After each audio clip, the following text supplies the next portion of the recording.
liebe Motorsportfreunde, wir melden uns heute mit einer neuen Folge von Formel Schmidt zum Grand Prix von Frankreich. Und wie Sie sehen, sind wir nicht wie normalerweise bei uns im Büro in Stuttgart, sondern gerade auf der Rückfahrt von Le Castellet. Der Zeitplan der neuen Formel 1 Bosse macht es möglich, 3 Rennen in 3 Wochen. Da muss man jede Sekunde nutzen, Schmidti. Übermorgen geht es schon gleich weiter nach Spielberg. Aber erstmal noch mal zu Le Castellet. Du warst 1990 schon dabei. Hast du es noch wiedererkannt wie vom letzten Mal oder was hat sich verändert? Nee, es hat sich eigentlich alles verändert. Schon mal bei der Rennstrecke, die Linienführung war zwar ähnlich. Wir hatten diesmal natürlich eine Schikane in der langen Geraden, was ein bisschen schade war. Es nahm der Strecke ihren Charakter. Aber früher war das eine Mondlandschaft drumherum und auch das wiederum hat der Rennstrecke einen besonderen Reiz gegeben. Jetzt sind es Asphaltflächen, blau, rot, alles Mögliche. Man denkt, man ist irgendwo auf einem riesigen Parkplatz oder Verkehrsübungsplatz und findet die Strecke kaum. Das war das eine. Und das andere, ich glaube, das war für alle ein Thema. An dem Wochenende waren die Staus. Ich kann mich nicht erinnern, dass ich früher so viel im Stau gestanden wäre da drauf. Vielleicht sind wir auch extrem früh aufgestanden, aber diesmal war es extrem. Ich glaube, du hast ja auf Twitter da verfolgt, da waren ja Rekordstaus von irgendwie 7,5 Stunden, 20 Kilometer oder sowas. Ja, kannst du nachvollziehen, warum man sowas nicht vorhersehen konnte? Ich meine, wir haben es ja in der letzten Folge von Formel Schmidt schon angekündigt, dass es Probleme geben könnte, aber dass gerade am Freitag zum Training da plötzlich so ein Chaos ausbricht, hätte man da nicht besser reagieren müssen als Veranstalter, als Formel 1, weil das gab ja doch ziemlich viel Negativschlagzeilen. Ja, absolut. Also ich meine, ich glaube, viele von den Leuten, die da 4-5 Stunden im Stau standen und dann nur das halbe Training oder gar keins gesehen haben, die werden sich überlegen, da nochmal hinzufahren. Und es waren auch wirklich einige idiotische Entscheidungen, wie zum Beispiel, dass man erst den ersten Parkplatz füllt, dann den zweiten, dann den dritten, anstatt dass man alle Parkplätze aufmacht und die Zuschauer dann da drauf fahren lässt, sodass die Straße wieder frei wird. Das nächste Problem war, es gab Tickets ohne Parkplatz. Da musste erstmal am Parkplatzeingang die Gebühr entrichtet werden. Es ist ja logisch, dass es da Staus gibt. Also die Franzosen haben sich da wirklich nichts überlegt. Also es ist ganz schwach. Und das Schlimme ist ja, sie wussten es ja. Sie haben es ja selber angekündigt. Man hat uns ja schon einen Plan gegeben mit einer extra Spur, auf der wir fahren konnten. Also sie haben befürchtet, dass es da eng wird. Da muss man sich was Besseres überlegen. Ja, du hast die Strecke schon angekündigt. War ein bisschen anders von der Linienführung und auch vom Asphalt. Die Zuschauer waren, glaube ich, auch nicht so begeistert, weil sie relativ weit weg vom Geschehen standen. Ist das eigentlich eine ungeeignete Strecke, um ein Rennen abzuhalten, würdest du sagen, oder hat das schon seine Berechtigung im Kalender? Naja, im Endeffekt war das Rennen ganz gut. Sehen wir mal jetzt von dem Hamilton-Sieg ab, der relativ klar war von Anfang an. Ja. Es gab sehr viel Überholmanöver, sogar den Rekord für dieses Jahr. Ich glaube, so 57 waren es. Das lag aber an den besonderen Umständen. Die Fahrer haben das erklärt im Nachhinein. Sie waren ja selber schon vor dem Rennen, haben sie gesagt, die Schikane muss weg, es wird nicht überholt. Dann wurde überholt. Der Grund war es hat ziemlich kräftiger Gegenwind auf der Geraden geblasen. Und das hilft natürlich dem, der im Windschatten liegt. Den ganzen Gegenwind kriegt der vorne ab, der hinten kriegt gar keinen Wind, hat noch das DRS, doppelte Wirkung. Und deswegen konnte man vor der Schikane ganz gut überholen. Ja, glaubst du also, die bleibt im nächsten Jahr auch drin? Ich bin mir nicht sicher, weil man kann nicht immer mit Gegenwind rechnen. Ja. Und ich glaube, den Fahrern gefiel die Linienführung dort nicht so. Es war jetzt nicht gerade die ganz große fahrerische Herausforderung. Ja. Ich glaube, der Strecke, der würde schon was gegeben, wenn man da mal 1,8 Kilometer lang dahin bläst und dann geht es da rechts ums Eck. Dann ist nämlich auch diese Sinierkurve keine Gerade mehr. Dann ist es eine echte Kurve, weil die Autos ja dann auch Downforce, also Abtrieb, wegnehmen müssen, um der Strecke wieder gerecht zu werden. Weniger Abtrieb wird natürlich dann auch diese Kurve wieder schwieriger. Ja. Dass viel überholt wurde, lag natürlich auch daran, dass Sebastian Vettel und Valtteri Bottas gleich von Anfang an weit hinten rumgefahren sind und viel aufholen mussten. Wie siehst du da den Crash in der ersten Kurve? Dumm von Vettel oder kann sowas passieren? Ja, es kann natürlich immer passieren, aber Vettel muss ja auch mit Blick Richtung WM fahren. Ich glaube, er war so nah am Hamilton dran, dass er gedacht hat, ja, vielleicht kriege ich den doch noch irgendwo, ich muss da dranbleiben. Ja. Und dadurch, dass er zu dicht aufgeschlossen hat, hat er dann ein Problem mit dem Abtrieb gekriegt. Der Bottas war schon überholt, kam auch von außen wieder. Vettel hat es selber zugegeben. Er hat nicht nur Bottas gesehen, sondern auch Verstappen. Da hat er wahrscheinlich gedacht, naja, also die beiden jetzt vorbeilassen, das auf keinen Fall. Hat natürlich so spät wie möglich gebremst und dann ist ihm der Platz ausgegangen. War aus seiner Sicht natürlich, er hat sich doppelt bestraft. Ja. 5 Sekunden Strafe berechtigt deiner Meinung nach? Oder hätte man bei Mercedes, Niki Lauda hat ja deutliche Worte gewählt, das war ja nichts, das war zu wenig, weil Vettel ja am Ende vor Bottas ins Ziel gekommen ist? Ja gut, das kann man am Anfang natürlich nie wissen, wenn so ein Unfall passiert. man kann sagen, okay, 10 Sekunden, aber dann müsste man dem Gasly für den Ocon-Crash eine Durchfahrtsstrafe geben. Ja. Weil für den Ocon war das Rennen schon mal komplett aus. Natürlich für den Gasly auch, aber der war ja auch selber schuld. Ja, für die Franzosen natürlich extrem enttäuschend. Alle 3 Fahrer nicht in den Punkten, 2 Fahrer schon gleich von Anfang an raus. Auch Renault am Ende hätte es noch besser sein können mit dem Carlos Sainz. Kannst du noch mal erklären, was da passiert ist? Dem ist vermutlich das Gleiche passiert wie Daniel Ricciardo in Monte Carlo, aber das hat mal hier gezeigt, man braucht schon die Rennstrecke dazu, um ohne MGUK zu überleben.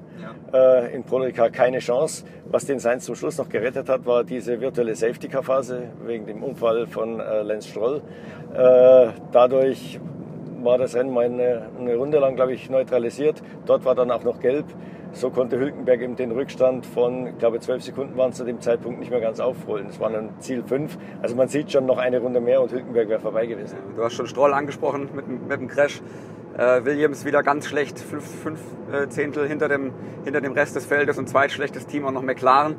2 große englische Traditionsteams. Was ist da los, Schmidti? Ist ja schon als alter Formel-1-Fan hart zu sehen. Ja, wenn da nichts vorangeht. Das ist wirklich hart zu sehen, weil ich meine, das ist das zweit- und das drittälteste Team. Das sind auch die beiden Teams mit den zweit- und drittmeisten Siegen nach Ferrari. Und Williams ist ja, die sind am Ende des Feldes, aber richtig am Ende des Feldes, wie du schon gesagt hast, eine halbe Sekunde auf McLaren. Und die McLaren sind eigentlich auch wieder eine halbe Sekunde weg gewesen.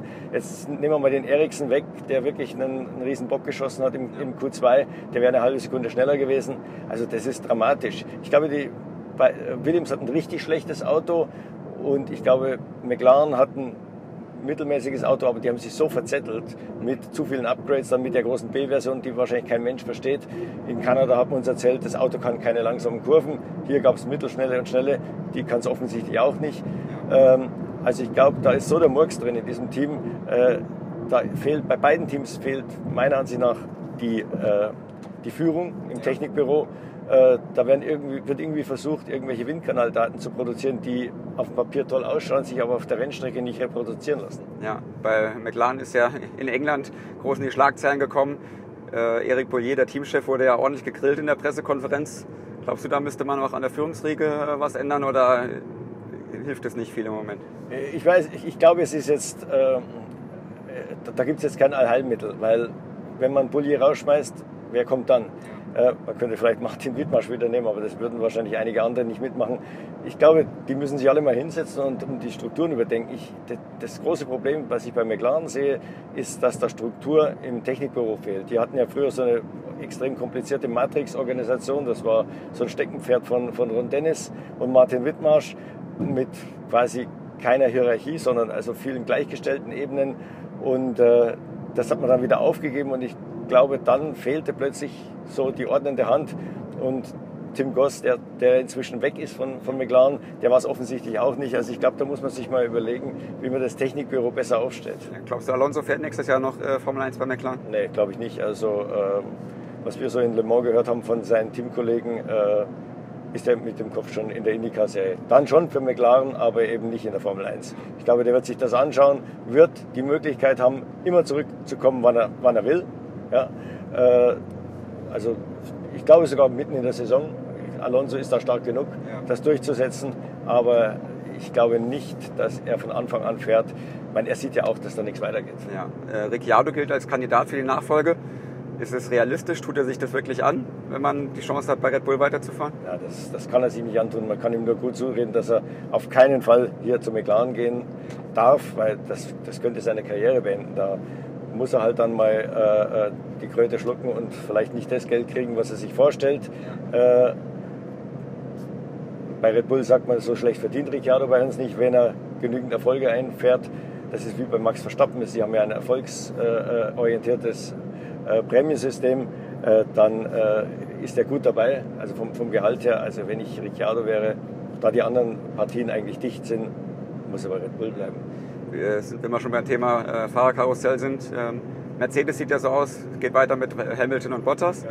Bleibt noch Ferrari als großes Team. Vettel ist gesetzt. Wer wird Nummer 2? Ja, also ich finde, mit jedem Wochenende mehr fährt sich der Charles Leclerc da in das zweite Ferrari-Cockpit. Nächstes Jahr schon. Nächstes Jahr schon. Und Kimi fährt sich eher raus. Er hat zwar ein ordentliches Rennen abgeliefert, das muss man sagen, aber er hat wieder im Qualifying im Q3 2 Böcke geschossen in den beiden Runden, deswegen nur Sechster, dann beim Start 2 Plätze verloren. Dann ordentlich gefahren, aber trotzdem, ich meine, Leclerc kann man für weniger Geld haben und der zeigt schon, das ist kein Risiko, jetzt den Leclerc zu nehmen. Also ich meine, der zeigt das Autofahren. Ja, bei Sauber sind wir auch sehr, sehr von ihm überzeugt. Erinnert einige im Team an Vettel, den man ja auch damals aus BMW-Zeiten kennt. Ja. Kommen wir zum nächsten Rennen, Spielberg, Österreich. Bekannte Strecke, auch ab und zu mit Verkehrsproblemen. Wir haben gehört, großer Zuschauerzuspruch, was vor allem daran lag, dass Red Bull und auch Ferrari gute erste Saisonhälfte hatten, guten Saisonstart hatten. Wie siehst du da das Kräfteverhältnis? Mercedes ist jetzt wieder oben auf, auch mit dem neuen Motor. Sind die der Favorit für Österreich? Ich würde nicht sagen der Favorit. Ich glaube, das wird ganz eng mit Ferrari. Das sind ja wieder eher kurze Kurven. Es sind wieder die normalen Reifen, also die mit der dickeren Lauffläche. Da kann Mercedes erzählen, was sie wollen. Also ich meine, wir haben jetzt Barcelona gehabt, wir haben Paul Ricard gehabt. Das hat ihnen auf jeden Fall nicht geschadet. Und die kurzen Kurven sind vielleicht eher für Ferrari. Der Mercedes ist gut in diesen flüssigen Passagen. Der wird auch in Silverstone wieder fliegen. Also ich würde mal sagen, ganz enge Kiste in Spielberg unbedingt anschauen, weil da hat Vettel eine Chance und die Red Bull mit ihrer Traktion aus den engen Ecken raus könnten da auch wieder eine Außenseiterrolle spielen. Und vom Action-Faktor kann man überholen? Auf jeden Fall. Wir haben jetzt, du hast ja gestern von Charlie Whiting gehört, eine dritte DRS-Zone. Es sind jetzt 3 DRS-Zonen, manche spotten schon, die ganze Strecke ist eine DRS-Zone. Aber ich glaube, wenn es dem Rennsport gut tut, wenn einer schneller ist, soll er irgendwann mal vorbeikommen, wenn es gar nicht geht, weil die Aerodynamik zu spitz ist oder die Reifen gleich kaputt gehen, wenn man mal direkt hinten dran sitzt und zu viel Attacke macht, ist es auch nichts. Ja, also liebe Zuschauer, Sie haben es gehört. Wenn Sie es können, fahren Sie am besten direkt hin, wenn nicht im Fernsehen anschauen oder bei uns im Internet und im Magazin natürlich alles nochmal zum Nachlesen. Wir sind auf jeden Fall vor Ort und nächste Woche dann wieder mit einer neuen Folge Formel Schmidt für Sie da. Jetzt geht es noch ungefähr 200 Kilometer bis nach Hause. Wir verabschieden uns, bis zum nächsten Mal. Auf Wiedersehen. Ja, drücken Sie uns die Daumen, dass wir keine Staus für Stuttgart haben. Ciao. Wiedersehen.